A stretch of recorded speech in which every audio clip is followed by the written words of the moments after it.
नमस्कार, मैं हूं वीर सिंह। आप देख रहे हैं समाचार इंडिया लाइव। खबर आजमगढ़ से है। भारत परिषद ने कर दिया ऐसा ऐलान, हिल जाएगी मोदी सरकार। अन्याय, शोषण व भ्रष्टाचार के विरुद्ध संघर्षरत राष्ट्रीय संगठन भारत परिषद व नैतिक पार्टियों द्वारा नेहरू हाल आजमगढ़ में गांव सरकार के मुद्दे को लेकर महासम्मेलन आयोजित किया गया, जिसमें सैकड़ों की संख्या में गांव-गांव से चलकर आई महिलाएं व पुरुषों ने बढ़ चढ़कर हिस्सा लिया। कार्यक्रम की अध्यक्षता बेचू यादव, प्रदेश महासचिव भारत परिषद व संचालन सुरेश यादव, जिला अध्यक्ष भारत परिषद ने किया। कार्यक्रम के मुख्य अतिथि चंद्रभूषण पांडे, राष्ट्रीय अध्यक्ष भारत परिषद नैतिक पार्टी, पूर्व न्यायाधीश व विशिष्ट अतिथि मूलचंद चौहान, राष्ट्रीय उपाध्यक्ष रहे। जनता को संबोधित करते हुए मुख्य अतिथि चंद्रभूषण पांडे ने कहा कि जब पूरा देश, पूरा सिस्टम संविधान से चल रहा है, तो उसी संविधान में गांव सरकार की भी व्यवस्था दी गई है। आखिर आजादी के 75 सालों के बाद भी यह तीसरी व्यवस्था गांव सरकार लागू क्यों नहीं हो रही है? गांव सरकार लागू नहीं होने के पीछे प्रमुख कारण है राजनीतिक पार्टियां और राजनेता, जो जाति धर्म के नाम पर नफरत फैलाकर अपनी राजनीतिक रोटियां सेक रहे हैं। वहीं गांव की जनता राज्य सरकारों की गुलाम बनकर अपनी जिंदगी को काट रही है। इसलिए हम लोग आजमगढ़ में महासम्मेलन के माध्यम से संकल्पित हो रहे हैं कि यदि गांव सरकार लागू नहीं होता है तो आगामी 2024 के लोकसभा चुनाव में हम लोग मोदी जी को वोट नहीं करेंगे। कार्यक्रम की अध्यक्षता कर रहे बेचू यादव, प्रदेश महासचिव, ने कहा कि 75 सालों से नेता, पार्टियां, सरकारें गांव सरकार को छुपाती आ रही हैं, लेकिन हम लोग गांव-गांव जाकर जनता के बीच गांव सरकार के अधिकार व 29 विभागों की जन जागृति करा रहे हैं। केंद्र और राज्य सरकारों से मांग कर रहे हैं कि जब संविधान के अनुच्छेद 243(6) में गांव सरकार को 29 विभाग का अधिकार दिया गया है, तो पंचायती राज एक्ट की धारा 15 लगाकर गाँव को गुलाम क्यों बनाया गया है? क्यों नहीं गाँव सरकार लागू हो रहा? जब तक पंचायती राज एक्ट की धारा 15 समाप्त नहीं होगी, तब तक गांव सरकार लागू नहीं हो सकता। इसलिए धारा 15 सरकार तत्काल समाप्त करे। कार्यक्रम को चला रहे हैं, गांव-गांव जाके इस मुहिम को आगे बढ़ा रहे हैं। गांव सरकार का मतलब ये है कि जिस तरह से केंद्र सरकार है, राज्य सरकार है, उसी तरह भारत के गांव में जो ग्राम पंचायतें हैं, उनको संविधान ने सरकार के रूप में एक अधिकार बना रखा है। लेकिन देश में नेताओं ने, अधिकारियों ने उसको एक तरह से अधिकार विहीन कर दिया है और एक तरह से उसको गुलाम बना के रखा है। वो एक सरकारी विभाग की तरह से ग्राम पंचायतें काम करती हैं। हम लोग कहना है कि ग्राम पंचायतें सरकारी विभाग की तरह नहीं काम करेंगी, बल्कि जिस तरह से केंद्र को 99 विभाग मिला है, राज्य सरकार को 66 विभाग मिला है, उसी तरह गाँव पंचायतों को जो 29 विभाग मिला है, उसकी ग्राम पंचायतें स्वतंत्र रूप से अपनी सारी व्यवस्था वो करें।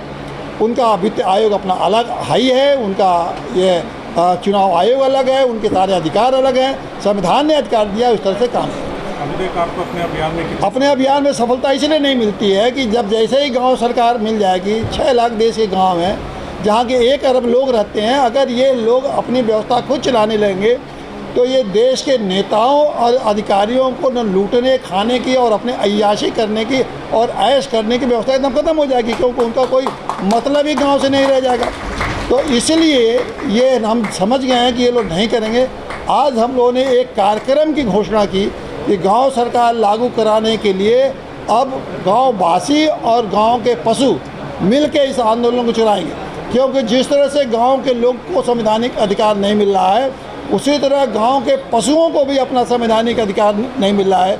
पशुओं के लिए संविधान ने और सुप्रीम कोर्ट ने कहा है कि जो सम्मानपूर्ण जीवन जीने का अधिकार ग्रामवासियों को है, नागरिकों को है, वही सम्मानपूर्ण जीवन अधिकार जीने का पशुओं को है। लेकिन आज पशुओं के साथ जो क्रूरता हो रही है, उनके भी अधिकारी को लड़ाई लड़ेंगे। और हम लोग ये लड़ाई ये करेंगे कि अपने अपने गाँव में जहाँ जहाँ भी आज यही मैंने लोगों से निवेदन किया है कि अपने अपने गाँव में जो मुख्य सड़क है, उस सड़क पर आप खुद गांव के लोग और अपने पशुओं को लेकर धरना दें। और जब तक धरना देते रहें, रोक दें ही नहीं, लगातार जब भी मौका मिला धरना दें। और जब तक गांव सरकार नहीं लागू हो जाती है, तब तक आप इस धरने को समाप्त नहीं करेंगे। और मैं समझता हूँ कि भारत के, क्या दुनिया के इतिहास में पहली बार होगा कि जब देश के नागरिक और पशु, गाँव के वासी और पशु दोनों मिल के एक कोई आंदोलन चलाएँगे। और मैं समझता हूँ कि अगर देश के गांव के वासी और गांव के पशु मिल के धरना का इस आंदोलन को चलाएंगे, तो ये बहुत मुश्किल होगा, अब लगी असंभव होगा कि राज्य सरकार और प्रदेश सरकार गांव को जो गुलाम बना कर रखे हैं उसको मुक्त नहीं करेंगे और उनको अपना संवैधानिक पूरा का पूरा अधिकार नहीं देंगे।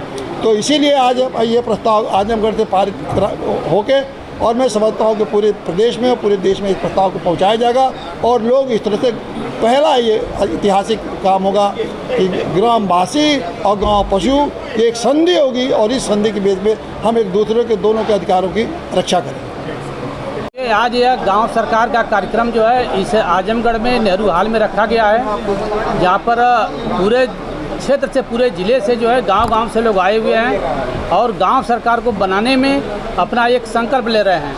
हम आज के इस कार्यक्रम में हमारे राष्ट्रीय अध्यक्ष माननीय चंद्रभूषण पांडे जी जो गांव सरकार का असली जमा पहनाने के लिए कैसे इसकी रूपरेखा तैयार हो गई, यह दिशा निर्देश आज हम लोगों को दिए हैं कि सड़कों पर गांव के लोगों को अपने पशुओं के साथ जो है कि बैठ करके धरना दे करके सड़क पर जो है आंदोलन का रूप दे करके और गांव सरकार को मनवाने के लिए सरकार को मजबूर हम करेंगे जो है, यह गांव वालों को एक नया एक टिप्स दिए हैं जो हम आजमगढ़ के सभी ग्रामवासियों को हम भी निवेदन से करते हैं कि आप इस गांव सरकार को लागू करवाने के लिए ये जो आंदोलन जो चलने जा रहा है कि गांव-गांव में हर सड़कों पर अपने पशुओं के साथ हम लोग धरना देंगे, रोड को वहीं पर बैठ करके धरना दे करके सरकार को हम लोग एक अल्टीमेटम देंगे कि हमारे गांव सरकार को लागू करके संविधान के अनुच्छेद 243(6) में जो 29 विभाग दिया गया है वो हम लोगों को दिया जाए, गांव को आज़ाद किया जाए, गांव को गुलाम न बनाया जाए। जैसा कि पंचायती राज एक्ट की धारा 15 लगा करके गांव को गुलाम बनाया गया है, वो पंचायती राज एक्ट की धारा 15 समाप्त करे और गांव सरकार हमारा लागू करे। आज इसी को लेकर के हम लोग यहाँ महासम्मेलन किया गया है।